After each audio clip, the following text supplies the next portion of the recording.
La Terre, notre belle planète bleue. Dans les films, elle est toujours sauvée par un super-héros.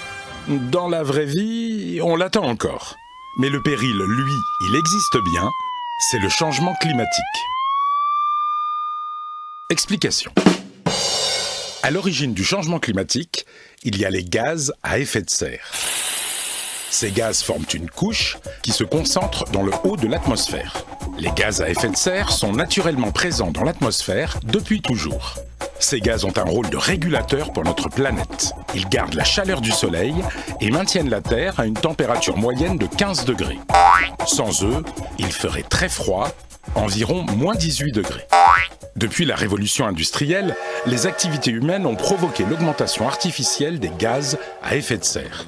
Le filtre s'est transformé en une couche de plus en plus dense qui forme comme un manteau autour de la Terre et retient plus de chaleur. C'est ce qui provoque le réchauffement de la planète. D'après les scientifiques, la température moyenne de la Terre devrait augmenter de 1 à 5 degrés d'ici 2100. 5 degrés, ce n'est pas énorme, me direz-vous. Détrompez-vous. Depuis la fin de la dernière ère glaciaire, il y a 10 000 ans, et aujourd'hui, la Terre s'est justement réchauffée de 5 degrés. Le réchauffement de la planète modifie les équilibres naturels.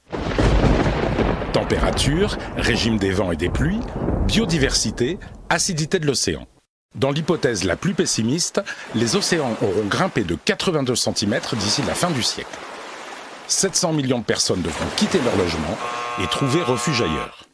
L'augmentation de la température moyenne de la Terre accentue l'évaporation de l'eau. Le cycle de l'eau se modifie, avec pour conséquence plus de pluie au nord et de sécheresse au sud, et des événements climatiques extrêmes plus fréquents. Le réchauffement de la planète va aussi avoir des effets sur notre santé. Certains insectes, comme le moustique tigre, apparaissent dans des régions où on ne les avait jamais vus. Des maladies tropicales se développent dans plusieurs pays du monde. C'est le cas du chikungunya ou de la dengue. Les déserts gagnent du terrain, comme au Kenya ou en Tanzanie.